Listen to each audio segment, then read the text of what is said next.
حضرت آیت اللہ خمینی کا حکم ہے کہ عزاداری سنتی انداز سے ہوتی آئی ہے، سنتی انداز سے برقرار رہنی چاہیے۔ اس صدی میں ہمارے شیعہ قوم کے مرشد ہیں آیت اللہ خمینی، تشیع کا رنگ انہوں نے چڑھا دیا پوری دنیا پر، متعارف کروا دیا کہ شیعہ کسے کہا جاتا ہے۔ وہ شیعت جو کتابوں میں تھی اسے بازاروں تک پہنچا دیا، اسے ایوانوں تک پہنچا دیا، اسے سیاست کا حاکم بنا دیا۔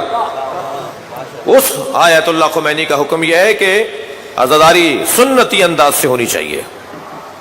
جیسے انداز سے ہمارے آبا و اجداد کرتے آئے ہیں۔ اب میں تو فرض کریں کہ میرے بزرگ جو ہے وہ راجپوتانے کے ہیں، راجستھان کے ہیں۔ ہمارے یہاں جے پور کے اندر اور الور کے اندر ہمارے بزرگوں کے ہاں تو 9 محرم کو نقارہ بجتا ہے، نقارے پہ ماتم ہوتا ہے، آج بھی ہوتا ہے خیرپور میں ہماری امام بارگاہ میں جی۔ حیدرآباد دکن والوں کے ہاں ایسے علم اٹھتے ہیں اور امروہہ والوں کے ویسے علم اٹھتے ہیں، اور گجراتیوں کے ہاں ایسے ہوتا ہے جی، اور سندھیوں کے ہاں وہ توتڑی پر ماتم ہوتا ہے جی، شہنائی پر، اسے سندھی میں کہتے توتڑی جی۔ اور مثلاً پنجابیوں کے ہاں اس انداز سے ماتم ہوتا ہے، اور مثلاً فرض کیجئے کشمیریوں کے ہاں ایسے ماتم ہوتا ہے۔ امام خمینی فرما رہے ہیں سنتی انداز سے عزاداری کرو، جیسے تمہارے بزرگوں نے عزاداری کی ہے ویسے کرو۔ ایک قاعدہ قانون ذہن پر حاکم رہے کہ ہماری عزاداری میں کوئی چیز حرام کام کی نہ ہو، اور حرام کام کرنے کے لیے آپ مفتی ہیں کیا جو آپ بتائیں گے کہ یہ حرام ہے؟ کون بتاتا ہے حرام حلال؟ ائمہ نے بتا دیا ہے، مجتہدین تشریح کرتے ہیں۔ میں ایک اور بہت واضح سی بات کروں، کراچی کے اندر اب سے کچھ عرصے پہلے عید کے دن نماز عید پڑھنے کے بعد بعض لوگوں نے نماز عید کے بعد ماتم کیا اور کہا کہ امام حسین کا مولا علی کا 10واں ہے، ہم ماتم کریں گے۔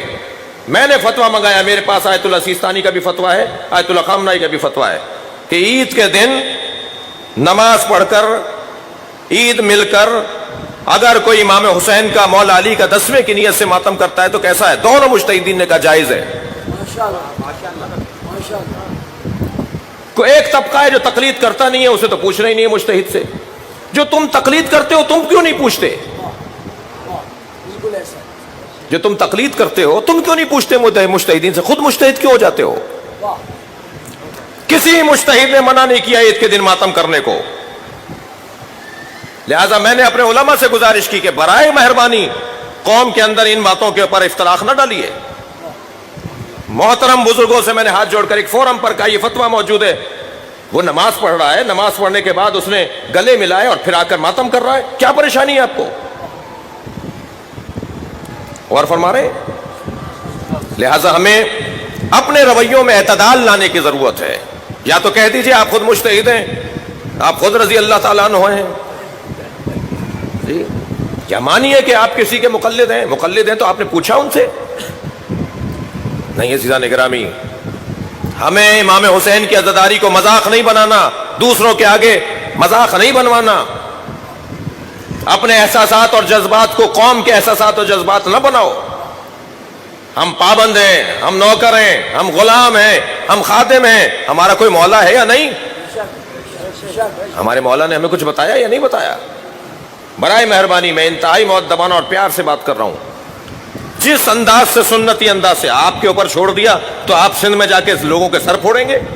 آپ پر چھوڑ دیا تو آپ پنجاب میں جا کے چاقو چلائیں گے، آپ پر اگر چھوڑ دیا تو آپ کراچی کے محلے محلے کے اندر سر پھوڑیں گے۔ ہر برادری کا انداز اپنا ہے عزاداری کا، ہر علاقے کا انداز اپنا ہے عزاداری کا، اسی میں حسن ہے، اسی میں امام حسین کی خدمت ہے۔ کہیں علم کیسے بنتے ہیں، کہیں علم کیسے بنتے ہیں، کوئی 2 ہاتھ کا ماتم کرتا ہے، کوئی 1 ہاتھ کا ماتم کرتا ہے، کوئی بیٹھ کے ماتم کرتا ہے، کوئی کھڑا ہو کے ماتم کرتا ہے۔ کیوں الجھ رہے ہیں ان مسئلوں میں؟ ہم ابھی کلاموں سے باہر نہیں نکل رہے، دنیا ہمیں کاٹنے کو تیار ہے، ہم ایک دوسرے کی گریبانوں میں ہاتھ ڈالنے سے باز نہیں آ رہے، دنیا ہمیں مارنے پر تیار ہے۔ خدا کے لیے میں اپنے جوانوں سے گزارش کروں گا مت کرو یہ حرکتیں، یا تو مانو کسی کو بڑا، اور اگر کوئی تمہارا بڑا نہیں ہے تو نصیحت سنو کہ اس قوم کا بڑا ہے صاحب العصر، اور امام کو رنجودہ نہ کرو، امام کے دکھوں میں اضافہ نہیں کرو، امام کے زخموں پر نمک نہیں ڈالو، پرسہ دینے کے لیے جمع ہوئے ہو، ماتم کرنے کے لیے جمع ہوئے ہو، رونے کے لیے جمع ہوئے ہو، اسی ہدف کے ساتھ زندگی گزارو،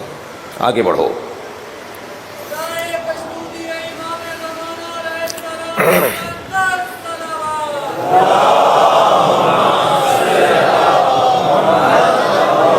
تمہیں کیا پتا، میں اپنے دوستوں سے گزارش کر رہا ہوں، اللہ کرے آپ کو پتا ہو، اور یقیناً پتا ہونا چاہیے، اس مجلس میں رسول اللہ آتے ہیں، مجھے اس مجلس میں وضو کر کے بیٹھنا ہے، اس مجلس میں جناب زہرا آتی ہیں، یہ معمولی جگہ نہیں ہے، میں کسی کو یہاں دھکا نہ دوں، کیا معلوم کسی ولی خدا کو دھکا لگ جائے، میں تو پہچانتا ہی نہیں ہوں میرے برابر میں کون بیٹھا ہوا ہے، کسی فرشتے کو کوئی دھکا نہ لگ جائے، کسی جن کو کوئی دھکا نہ لگ جائے، کسی کی پیر، کسی کا انگوٹھا نہ چھل جائے میری وجہ سے، میں آواز اٹھاؤں، ہاتھ اٹھاؤں، میں آوازیں بلند کروں، نہیں، خدا کے لیے آداب و تہذیب کو ہاتھ سے نہ جانے دیں، ہمارا خاصہ ہے، ہماری تہذیب ہے، ہمارے آداب ہیں، لوگ ہمیں دیکھ کر اپنی زندگیوں کو ٹھیک کرتے ہیں، قومیں ہمیں دیکھ کر اپنے آپ کو ٹھیک کرتی ہیں، ہم دوسری قوموں سے زیادہ منظم قوم ہیں، کوئی ایسی حرکت میری طرف سے نہیں ہونی چاہیے، میں اپنی بات کر رہا ہوں، کوئی حرکت، کوئی کام میری طرف سے ایسا نہیں ہونا چاہیے جو میری قوم کی شرمندگی کا سبب بنے، خدا کے لیے ایسا نہیں کریں۔ آپ کا اگر حل فیکم رجل رشید، تمہارے درمیان کوئی بڑا نہیں ہے، اگر کوئی بڑا ہے تو اس سے پوچھ لو ذرا سا،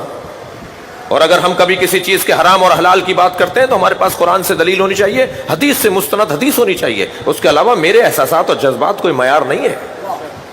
میرے خیالات، میری آرزو، میرا خیال، میرا تصور، میری سوچ، یہ کوئی معیار نہیں ہے، معیار اگر ہے تو قرآن ہے، معیار اگر کوئی ہے تو اہل بیت کا فرمان ہے، اس کے علاوہ کوئی معیار نہیں ہے، کوئی کسی کی بات معیار نہیں ہے،